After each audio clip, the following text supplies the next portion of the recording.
एकादशी के दिन सुबह जल्दी उठ के स्नान करें। उसके बाद हमें भगवान को स्नान कराना है। तो यहाँ पर मैंने दूध, जल और चंदन ले लिया है। मैं लड्डू गोपाल जी की सेवा करती हूँ, तो यहाँ पर मैं लड्डू गोपाल जी को स्नान करा दूंगी। अगर आप लड्डू गोपाल जी की सेवा नहीं करते हैं, आपके पास भगवान विष्णु का कोई स्वरूप है, तो आप उनको भी स्नान करा सकते हैं। तो देखिए, स्नान कराने के लिए सबसे पहले हम कच्चा दूध लेंगे। पहले हम कच्चे दूध से स्नान कराएंगे, उसके बाद हम शुद्ध जल से स्नान करा देंगे। शास्त्रों के अनुसार अपरा एकादशी का व्रत करने से ब्रह्म हत्या जैसे पापों से मुक्ति मिलती है और इंसान सारे भौतिक सुखों को भोगकर बैकुंठ लोक को प्राप्त करता है। इसलिए अपरा एकादशी का व्रत बहुत महत्वपूर्ण होता है। लड्डू गोपाल जी को स्नान कराने के बाद हम उनका अंग पोषण कर देंगे। और देखिए, जो दूध और जल है जिसमें हमने लड्डू गोपाल जी को स्नान कराया है, ये अब चरणामृत बन चुका है।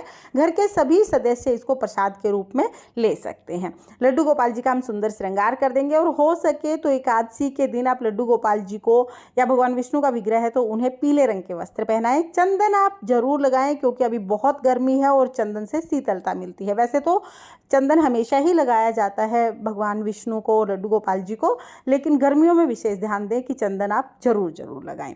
उसके बाद हम पूजा शुरू करेंगे। तो आप चाहें तो एकादशी की पूजा आप अपने घर के मंदिर में कर सकते हैं, या आप अलग से चौकी लगा के भी पूजा कर सकते हैं। मंदिर में पूजा कर रहे हैं तो भी आप मंदिर को साफ करके पीले रंग का आसन बिछा लें और फिर आप एकादशी का पूजन करें।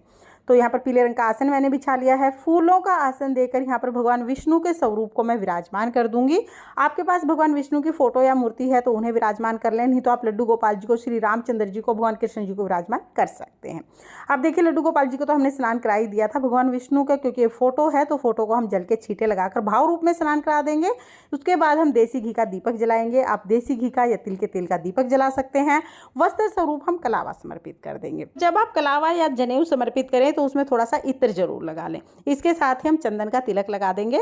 मैं यहाँ पर मंदिर में ही पूजा कर रही हूँ, तो गणेश जी मंदिर में विराजमान है, वहीं पर हम गणेश जी का पूजन कर लेंगे। अगर आपने अलग से कहीं चौकी लगाई है तो आप गणेश जी को भी जरूर विराजमान कर लें। और एकादशी व्रत में चावल का उपयोग बिल्कुल नहीं किया जाता है। चावल की जगह हम तिल का उपयोग करते हैं। तो तिलक के ऊपर हम तिल लगाएंगे और थोड़े से तिल आप दिए में भी जरूर डाल देना। कहते हैं कि जितने दिए में तिल चटकते हैं उतने ही हमारे पापों का नाश होता है। तो तिल हम डाल देंगे। उसके बाद फूल समर्पित कर देंगे। साथ ही हम तुलसी समर्पित करेंगे। और एकादशी के दिन तुलसी नहीं तोड़ते हैं तो एक दिन पहले ही आप तुलसी तोड़ लीजिएगा। अब हम भोग समर्पित कर देंगे। तो एकादशी के दिन फलाहार भोग ही समर्पित किया जाता है, अन्न का भोग बिल्कुल भी समर्पित नहीं किया जाता है।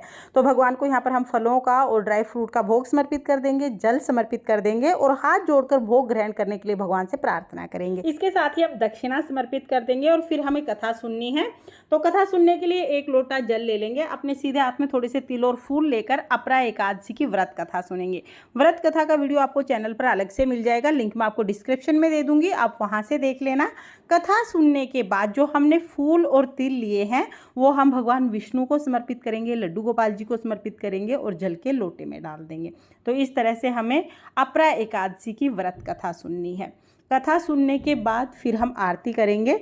तो देखिए, आप चाहें तो आप कपूर से आरती कर सकते हैं या जो दिया आपने जलाया है उससे भी आप आरती कर सकते हैं। बहुत ही प्रेम पूर्वक पहले हमें गणेश जी की आरती करनी है, उसके बाद हमें भगवान विष्णु की आरती करनी है। आरती करने के बाद हाथ जोड़कर पूजा में रही कमियों के लिए क्षमा याचना करेंगे और अपनी मनोकामनाओं को पूर्ण करने के लिए भगवान विष्णु से प्रार्थना करेंगे। इस तरह से अपरा एकादशी की सुबह की पूजा पूर्ण हो जाएगी। पूजा के बाद जो जल का लोटा है ये सूर्य देवता को अर्घ दे देंगे।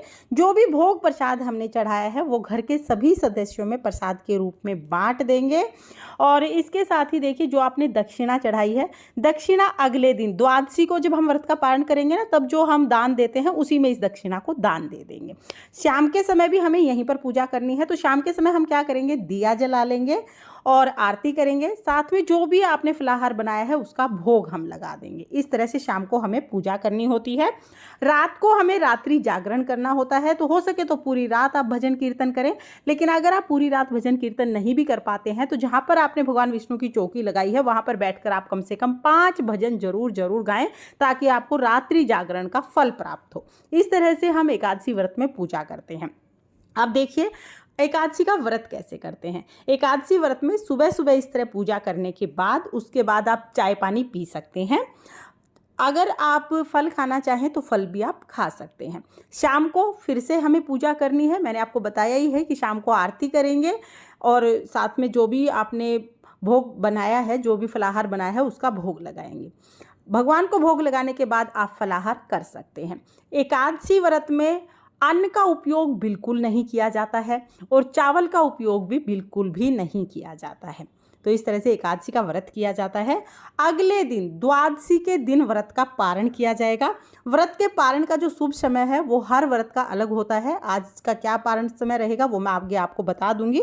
व्रत का जब पारण करेंगे तो अगले दिन द्वादशी के दिन सुबह सुबह स्नान करके पहले भगवान का पूजन करते हैं, उसके बाद हम कुछ दान करते हैं। एक इंसान के भोजन जितना हम दान करते हैं और फिर हम व्रत का पारण करते हैं। कि इस बात का हमें ध्यान रखना है कि एकादशी के दिन चावल बिल्कुल प्रयोग नहीं किया जाता है, लेकिन एकादशी व्रत का जब हम पारण करते हैं द्वादशी के दिन तो उस दिन चावल का दान भी किया जाता है और पारण के समय चावल का सेवन भी किया जाता है और भगवान को भी उस दिन चावल का भोग लगाया जाता है। इस तरह से एकादशी का व्रत किया जाता है। आप जान लेते हैं कि इस वर्ष यानी 2024 में अपरा एकादशी का व्रत कब किया जाएगा। तो देखिए, इस बार अपरा एकादशी हमें 2 दिन प्राप्त हो रही है। 2 जून और 3 जून दोनों दिन अपरा एकादशी है। जो लोग 2 जून को अपरा एकादशी का व्रत करेंगे उन्हें व्रत का पारण 3 जून को सुबह 8:05 से 8:10 तक कर लेना है, यानी उन्हें सिर्फ 5 मिनट मिलेंगे व्रत का पारण करने के लिए। तो आप सुबह जल्दी उठकर पहले ही पूजा और दान वगैरह कर लें। 8:05 से 10 मिनट तक आपको व्रत का पारण कर लेना है।